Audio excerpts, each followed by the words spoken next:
আমাদের আলোচনা সভা শুরু হবে। এ পর্যায়ে পবিত্র কোরআন ও হাদিসের আলোকে মূল্যবান আলোচনা করবেন কারি হাফেজ মোহাম্মদ মনিরুজ্জামান সাহেব। আমি হযরতকে তার মূল্যবান নসিহত পেশ করার জন্য সবিনয় দরখাস্ত করছি।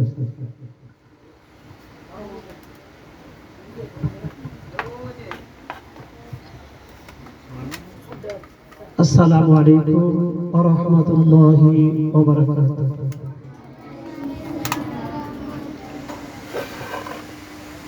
আলহামদুলিল্লাহি রাব্বিল আলামিন। সাদাকাল্লাহু আযীম। তালাবুল ইলমি ফারিদাতুন আলা কুল্লি মুসলিমিনা ওয়া মুসলিমা। আলহামদুলিল্লাহ, সমস্ত প্রশংসা এই মহান রব্বুল কারিমের, যিনি আমাদেরকে আল্লাহর ঘর মসজিদ আর নবীর ঘর মাদ্রাসা, যদি নবীর ঘর মাদ্রাসা না হতো,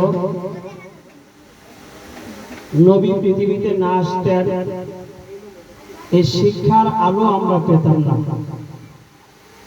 মাদ্রাসা হচ্ছে আমার আপনার জন্য একটা শিক্ষার কেন্দ্র। এই শিক্ষার কেন্দ্র দুই ভাগে আসলে বিভক্ত। একটা হলো জেনারেল শিক্ষিত, একটা হলো আরবি শিক্ষিত। আমরা জেনারেল শিক্ষিত এখন বর্তমান প্রেক্ষাপটে মানুষ মেহনত পরিশ্রম টাকা পয়সা বহুত খরচ করতেছে, কিন্তু জেনারেল শিক্ষিত আমরা যারা আছে, যারা করতেছে বা করব, এটা দুনিয়াতে আসলে শেষ। যতই ডাক্তার কোন, কবিরাজ কোন, দার্শনিক কোন, বৈজ্ঞানিক কোন, মৃত্যুর পরে এদের আর কোনো চিহ্ন থাকে না। থাকে কিন্তু একটা আলেম যদি ভালোভাবে আলেম হতে পারে আর তার আমল ঠিক মতো রাখতে পারে, সে দুনিয়াতেও সম্মানী, আল্লাহ তাআলা আখিরাতেও তাকে সম্মানী করবেন। সুবহানাল্লাহ। সে আলেম বানাইবার প্রাণ কেন্দ্র হচ্ছে এই নবীর ঘর মাদ্রাসা।